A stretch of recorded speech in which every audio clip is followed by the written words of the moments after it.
नमस्कार and welcome you all to world affairs. मैं हूं प्रशांत धवन। नाउ रिसेंटली आपने ऐसे आर्टिकल देखे होंगे कि जयशंकर साहब की वेकेड पीओके, वेकेड का मतलब होता है खाली करो, पाकिस्तान ऑक्यूपाइड कश्मीर खाली करो, अपनी मिलिट्री हटाओ। इस स्टेटमेंट के बाद चाइना पाकिस्तान के डिफेंस में आया है और दोनों देशों ने कश्मीर का इशू रेज किया है। नाउ इस सब के अलावा सीपेक से रिलेटेड भी काफ़ी डेवलपमेंट्स हुई हैं, ये भी मैं आपको बताऊंगा इस वीडियो में। मगर पहले जरा देख लो कि डॉक्टर एस जयशंकर इंडिया के विदेश मंत्री ने पाकिस्तान ऑक्यूपाइड कश्मीर के बारे में रिसेंटली कहा क्या था, जिस पर दोनों कंट्रीज पाकिस्तान चाइना ने एक रिएक्शन दिया है। देखिए, आई सेड उनका कोई G20 से लेना देना नहीं है। आई विल ऑल्सो से उनका कोई श्रीनगर से भी लेना देना नहीं है।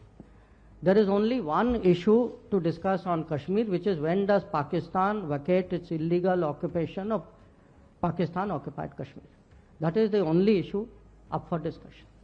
ना ये बात सुन के जेन्युइनली बहुत अच्छा लगता है कि हम एक टाइम पर जब सिर्फ अपने कंट्री को डिफेंड करने की बात करते थे कि बस हमारा एरिया हमारे पास ही रहे, अब हम रियल मुद्दा रेस कर रहे हैं कि मेन इशू कश्मीर का ये है कि पाकिस्तान ऑक्यूपाइड कश्मीर जो है ये पाकिस्तान की मिलिट्री वेकेट कब करेगी। जो टेक्निकली जो पाकिस्तान कहता है बार बार, जो यूएन रेजोल्यूशन है उसमें भी सेम बात ही लिखी है। तो डिस्कस करते हैं इस टॉपिक को इन डेप्थ। बहुत कुछ आपको जानने को मिलेगा यहाँ पर, मगर आगे बढ़ने से पहले आपसे एक क्वेश्चन पूछूंगा। क्वेश्चन ये है कि कौन सा देश अगले साल एक हीट क्वांटिफाई इंडेक्स लॉन्च करेगा बताने के लिए कि किस एरिया में कितनी हीट है, ताकि हीट वेव से लोग खुद को बचा पाए। ये है यहाँ पे आपकी ऑप्शन, इंडिया, ब्राजील, चाइना या फिर नेपाल। कमेंट सेक्शन में करिए उत्तर, सही आंसर मैं आपको दूंगा वीडियो के एंड में। नाउ अगर आप सोच रहे हैं कि जयशंकर साहब ने ये जो स्टेटमेंट है ये कब दी, तो ये एससीओ जो समिट हुआ था रिसेंटली, उसके बाद जो मीडिया से इंटरेक्शन हो रही थी डॉक्टर एस जयशंकर की, उस वक्त ये स्टेटमेंट दी गई थी। नाउ पर्सनली आप अगर मुझसे पूछे, एससीओ एक ऐसा ग्रुप है जहां पर Bharat as a member most probably लंबे समय तक नहीं रहेगा। मैं नहीं मानता कि आज से 10-15 साल भी इंडिया एससीओ का मेंबर रहने वाला है, क्योंकि आप देखोगे इंटरनेशनल मीडिया आज के समय एक ही बात कर रहा है कि पूरे एससीओ समिट में ना एक ही इशू ने डोमिनेट किया है, वो है इंडिया पाकिस्तान राइवलरी। कश्मीर को लेकर पाकिस्तान ने स्टेटमेंट्स दी, इंडिया ने वापस जवाब दिया। एससीओ के बारे में क्या बातचीत होनी थी, एससीओ का एजेंडा क्या था, लोग बिल्कुल भूल ही गए। और बाय द वे यहाँ पर आप देख पाओगे ये अभी के लिए एससीओ के मेंबर कंट्रीज हैं। इसी साल ईरान भी यहाँ पर ऐड हो जाएगा as a member country. Question Indian media में बार बार रेज होता है कि इंडिया को एससीओ में रहना भी चाहिए या नहीं, क्योंकि पहली बात तो ना, इधर देखो ये है एससीओ का लोगो, आप देखोगे इधर रशिया है, सेंट्रल एशियन कंट्रीज है, चाइना है। इंडिया कहीं पे इनके लोगों में आपको दिख रहा है, कहीं पे इन्होंने इंडिया को ऐड किया, नहीं ऐड किया। इंटरेस्टिंग बात देखो, इसी लोगों से इंस्पायर होकर इंडिया ने जो इस बार एससीओ समिट हम लोग होस्ट कर रहे हैं उसका लोगो बनाया है, उसमें भी इंडिया गायब है, इंडिया आपको मिलेगा ही नहीं यहाँ पर। उसके अलावा आप अगर देखो तो एससीओ की दो मेन ऑफिशियल लैंग्वेजेस है, एक रशियन है, एक चाइनीज है। इंडिया ने काफ़ी बार मशवरा दिया है कि इंग्लिश को भी यहाँ पर ऐड कर दो, मगर चाइना और रशिया इस बात को लेकर एग्री नहीं करते। तो इसलिए आप देखोगे काफ़ी बार इंडियन मीडिया में जेन्युइनली ये क्वेश्चन रेस किया जाता है कि इंडिया शंघाई कॉरपोरेशन ऑर्गेनाइजेशन में रहकर क्या सिर्फ अपना टाइम वेस्ट कर रहा है। क्योंकि आप सोचकर देखिए, एससीओ इसके हेडक्वार्टर्स कहाँ पे है, बीजिंग में। चाइना लीड करता है संगठन को, इवन दो चाइना आप कह लीजिए एक मेंबर कंट्री है, मगर चाइना डोमिनेंट फोर्स है एससीओ में, नो डाउट अबाउट दैट। और एससीओ में देखो मेन प्रॉब्लम ये है कि इंडिया पाकिस्तान दोनों इसके मेंबर हैं, और ये आज के समय अकेला एक्टिव ग्रुप बना है जहां पर इंडिया पाकिस्तान दोनों मेंबर्स हैं और दोनों के विदेश मंत्री, रक्षा मंत्री और एनएसए प्राइम मिनिस्टर्स इसी फोरम के अंडर मिलते हैं। नहीं तो आप अगर देखिए तो जो सार्क है, south Asian association of regional cooperation, ये बिल्कुल ठंडा पड़ा हुआ है, सार्क की कोई मीटिंग्स होती नहीं है। और एससीओ के अलावा इंडिया पाकिस्तान किसी भी ग्रुप में आपको इकट्ठा नहीं मिलेंगे। और मैं आपको ये बता दूं, चाइना के लिए बड़ा एक मनोबल वाली बात होती है, इनके लिए बहुत ही एनकरेजिंग बात है कि पाकिस्तान को सहते हुए भी ना इंडिया एससीओ का मेंबर बना हुआ है। और जब भी अमेरिकन मीडिया ये क्वेश्चन उठाता है कि क्या इंडिया एससीओ को अबैंडन कर देगा, एससीओ को छोड़ देगा, तो चाइना कहता है ये विजुअल थिंकिंग है, इंडिया एससीओ में बना रहेगा। इवन दो हमें इश्यूज बहुत सारे आते हैं। 2020 में आपको याद होगा अजीत डोभाल, इंडिया के नेशनल सिक्योरिटी एडवाइजर, इन्होंने एससीओ की एक मीटिंग बीच में छोड़ दी थी क्योंकि पाकिस्तान के जो एनएसए है, इन्होंने पीछे दीवार में एक पाकिस्तान का अटपटा सा मैप लगा रखा था जहां पे इंडिया का बहुत सारा एरिया इन्होंने पाकिस्तान में दिखा दिया। तो प्रैक्टिकल टर्म्स में आप सोच कर देखो ना, तो एससीओ में रहने का फायदा कुछ ज्यादा है नहीं। ऑफ कोर्स देखो, जब भी हम इंटरनेशनल रिलेशन से रिलेटेड क्वेश्चंस का आंसर करते हैं, तब एससीओ के बारे में जब भी क्वेश्चन आता है तो बोला जाता है कि एससीओ इंपॉर्टेंट इंडिया के लिए इसलिए है क्योंकि जो सेंट्रल एशियन कंट्रीज हैं ये भी एससीओ का पार्ट है, तो बाय डिफॉल्ट इनसे अगर इंडिया को रिलेशंस इंप्रूव करके रखने हैं तो एससीओ का पार्ट रहना चाहिए। बट हमें रियलिटी भी देखनी होगी कि क्या सेंट्रल एशियन कंट्रीज एससीओ को इतनी इंपॉर्टेंस देते हैं, और इंडिया अगर एससीओ का पार्ट नहीं रहता तो क्या हमारे सेंट्रल एशियन कंट्रीज के साथ जो रिलेशंस हैं ये कम हो जाएंगे, क्या रिलेशंस में कमी आएगी? ये आज नहीं तो कल इंडिया को सोचना होगा, क्योंकि देखो प्रॉब्लम ये आती है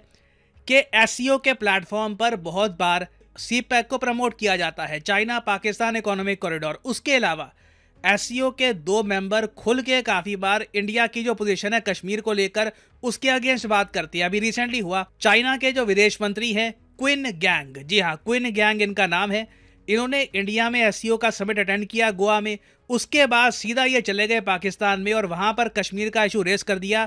पाकिस्तान के साथ खड़े होकर, पाकिस्तान के विदेश मंत्री के साथ खड़े होकर ये कह दिया कि जी बिल्कुल कश्मीर डिस्प्यूटेड एरिया है, हिस्टोरिकल यहाँ पे एक इशू है और यूएन के हिसाब से, यूएन के जो रेजोल्यूशन है उसके हिसाब से समाधान इसका निकालना चाहिए। और उसी के साथ ये भी ऐड कर दिया कि कोई भी यूनिलैटरल एक्शंस इंडिया को नहीं लेने चाहिए जिससे वोलेटाइल सिचुएशन खराब हो जाए। अब ये ऑफ कोर्स चाइना बात कर रहा है आर्टिकल 370 की। याद रखिएगा, चाइना ऑफिशियली सरकारी तौर पर यह कह चुका है कि इंडिया ने जो आर्टिकल 370 रिमूव किया है ये चाइना के हिसाब से इलीगल है और इनवैलिड है। इंडिया ने ऑफ कोर्स जवाब में ये कह दिया था कि डज नॉट कंसर्न यू, मगर मैं आपको बता रहा हूं कि चाइना की बहुत लंबे समय से आर्टिकल 370 को लेकर क्या पोजीशन रही है। उसके अलावा देखिए, चाइना पाकिस्तान ने सीपैक पर भी कमेंट करी है। इसका रीजन एक ये भी है क्योंकि 2023 में चाइना पाकिस्तान सेलिब्रेट कर रहे हैं 10 साल सीपैक के। अब देखिए, सेलिब्रेशन ना ये बड़ा माइल्ड रहेगा। माइल्ड इसलिए रहेगा क्योंकि सीपैक से जो चाइना को उम्मीदें थी, जो पाकिस्तान को उम्मीदें थी, वैसा कुछ ना हुआ, दूर दूर से कुछ ना हुआ। 2013 में आप देखो ऑफिशियली सीपैक को शुरू किया गया था, चाइना ने पाकिस्तान को लोन्स दिए, इन्वेस्टमेंट्स की बात हो रही थी कि पाकिस्तान को एक इन्वेस्टमेंट हब बना देंगे, पाकिस्तान 10 साल में बहुत अमीर हो जाएगा। मगर जो कंडीशन पाकिस्तान की है ये देखकर कंफर्टेबली कोई भी न्यूट्रल आदमी कहेगा कि CPEC has been a huge failure. जो पाकिस्तान को उम्मीद थी वैसा बिल्कुल नहीं हुआ। आईएमएफ ने रिसेंटली करी है प्रेडिक्शन कि पाकिस्तान की जो ग्रोथ रेट है ये 0.5% के आसपास रहने वाली है। अगर इससे थोड़ी सी ज़्यादा इनकी ग्रोथ रेट गिर गई तो पाकिस्तान रिसेशन मतलब के मंदी में आ जाएगा। याद रखिएगा, एक कंट्री को रिसेशन में तब माना जाता है जब 6 महीने लगातार उसकी नेगेटिव ग्रोथ रेट आती है। तो आप खुद सोचकर देखो, सीपैक की 10 ईयर एनिवर्सरी और पाकिस्तान पर रिसेशन का खतरा मंडरा रहा है।